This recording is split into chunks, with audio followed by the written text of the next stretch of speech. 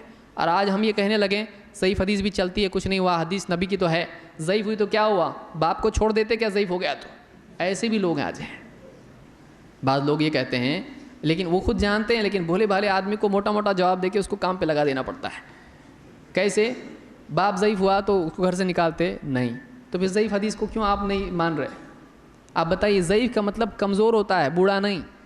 بعض لوگ بولتے ہیں ضعیف کا مطلب پرانا، تو اولڈ از گولڈ، ضعیف حدیث بہت پرانی ہوتی ہے اور بھی پاورفل ہوتی ہے۔ تو جیسا آدمی کا عقل کا اور اس کے علم کا منتہا ہوتا ہے، ویسے اس کے زبان سے پھول برستے ہیں۔ تو بہرحال اہل حدیث کے نزدیک ضعیف حدیثیں دلیل نہیں ہوتی ہیں، جو کمزور چیز ہے وہ دلیل نہیں بن سکتی ہے۔ کرسی کے پائے کمزور ہے، کوئی بول دے آپ بیٹھو اس کے اوپر، آپ بیٹھیں گے نہیں، کبھی بھی ٹوٹ سکتا ہے وہ۔ آپ ایک کرسی پہ نہیں بیٹھ سکتے خود، آپ پورے دین کی بنیاد ایسی چیزوں پہ رکھ رہے جو کمزور ہیں، جس کے پائے کمزور ہیں، آپ کیسے کر سکتے اس چیز کو؟ لہٰذا اہل حدیث کے نزدیک اس مسئلے میں یہ موقف ہے کہ اہل حدیث صحیح احادیث کو لیتے ہیں، حسن احادیث کو لیتے ہیں، لیکن ضعیف کو نہیں۔ اور بھی بہت ساری باتیں اس سلسلے میں تھیں، لیکن میں سمجھتا ہوں میرا وقت ختم ہو چکا ہے، اور یہ موضوع ایک بہت بڑا موضوع ہے، اور اس میں بہت ساری اور بھی باتیں عقیدے کی، شرکیات وغیرہ کی، جو آپ صبح سے سن رہے ہیں۔ تو میں سمجھتا ہوں اتنے پر کفایت میں کرتے ہوئے میں اپنی گفتگو کو ختم کرتا ہوں۔ اللہ تعالیٰ سے دعا ہے کہ اللہ تعالیٰ ہم سب کو آپس میں متحد کر دے، اور جو بھی مسلکی اختلاف ہیں، جو بھی علمی اختلافات ہیں، ان کو علمی اختلاف رہنے دے، ہم اس کو آپس کا جھگڑا نہ بنائیں۔ دیکھیے قیامت تک مسلمانوں میں علمی اختلاف ہوتا رہے گا، صحابہ میں بھی اختلاف تھا، بعد میں بھی اختلافات ہوئے، لیکن کیا اس کی بنیاد پر وہ آپس میں بالکل ایک دوسرے کے دشمن بن جاتے تھے؟ نہیں۔ آپ بتائیے، کوئی آدمی اگر مثال کے طور پر اہل حدیث میں سے نکل کے کہیں اور جاتا ہے تو اہل حدیث کیا کرتے ہیں؟ اس کو پولیس کے حوالے کرتے ہیں، مار پیٹ کرتے ہیں اس کے ساتھ؟ نہیں، اہل حدیث کا دروازہ کھلا ہے، آنے والے کے لیے بھی، جانے والے کے لیے بھی، اس لیے کہ اہل حدیث کا عقیدہ یہ ہے کہ اندر آنے والے کو ہم نے خریدا نہیں ہے، ہم لوگوں کو خرید رہے ہیں، ان کی ماؤں نے ان کو آزاد پیدا کیا ہے، ہم لوگ ان کو غلام بنانا چاہ رہے ہیں۔ تو کوئی آدمی مثلا حنفی تھا، شافعی تھا، وہ اہل حدیث ہو گیا، اب لوگ اس کی جان کے دشمن ہو جاتے ہیں، ایسا نہیں ہونا چاہیے۔ اگر کوئی آدمی اہل حدیث سے شافعی ہو جاتا ہے، اہل حدیث سے حنفی ہو جاتا ہے، ہم کو اس کو آزاد ہے، ہم نے اس کو بتانا تھا بتا دیا۔ فذکر انما انت مذکر لست علیہم بمسیطر، اللہ نے اپنے نبی سے کہا آپ نصیحت کیجئے، آپ نصیحت کرنے والے ہیں، آپ لوگوں پر داروغہ نہیں ہے۔ تو میری بھی گزارش ہے ان بھائیوں سے جو حنفی، شافعی، مالکی، حنبلی جو بھی ہیں، دیوبندی، بریلوی یا جو بھی ہیں، تو میری گزارش ان لوگوں سے یہ ہے کہ اگر کوئی آدمی اپنی تحقیق کے نتیجے میں اس بات پر پہنچتا ہے، اس نتیجے پر پہنچتا ہے کہ وہ اہل حدیث ہو جائے، آپ اس کو پریشان نہ کریں، آپ یہ سوچیں کہ ٹھیک ہے، اگر اس کو صحیح لگتا ہے تو وہ آزاد ہے، جو چاہے کرے۔ آپ اہل حدیث کی غلطی کچھ آپ کے سامنے ہے، آپ اس کو بتاؤ، مت جا تو اہل حدیث میں یہ غلط ہے، لیکن آپ جھگڑا مت کرو، جھوٹ مت بولو، خیانت مت کرو، اہل حدیث کے خلاف ایسی باتیں مت کرو جو واقعی ان میں نہیں ہے۔ اگر ایمانداری سے آپ اہل حدیث پر تنقید کرتے ہو تو ہمارے دلوں میں آپ کے لیے کوئی کمی نہیں آئے گی، لیکن جھوٹ بولنے سے آدمی نگاہ سے گر جاتا ہے، بندوں کی بھی اور اللہ کی بھی۔ لہٰذا اہل حدیث کے بارے میں تنقید کرنے والے کو سچائی اور عدل و انصاف کا دامن نہیں چھوڑنا چاہیے، اور یہی بات اہل حدیث کے لیے بھی ہے، اور الحمدللہ ہمارا یہی طریقہ ہے۔ یہی وجہ ہے کہ لوگ سچ کی طرف آ رہے ہیں اور حق کی طرف آ رہے ہیں، جو ان کو صحیح لگ رہا ہے کر رہے ہیں۔ کوئی اگر اہل حدیث سے جاتا ہے تو ہم کو اس میں کوئی پریشانی نہیں ہے، حدیث شروع میں بتا چکا ہوں، جو ان کا ساتھ دیں گے، جو ساتھ چھوڑیں گے، ان کو کوئی نقصان نہیں پہنچا پائیں گے۔ اللہ تعالیٰ سے دعا ہے کہ اللہ تعالیٰ ہم کو حق پر جمع رہنے کی اور آپس میں ایک ہونے کی توفیق عطا فرمائے۔ اقول قولی ھذا واستغفر اللہ لی ولکم۔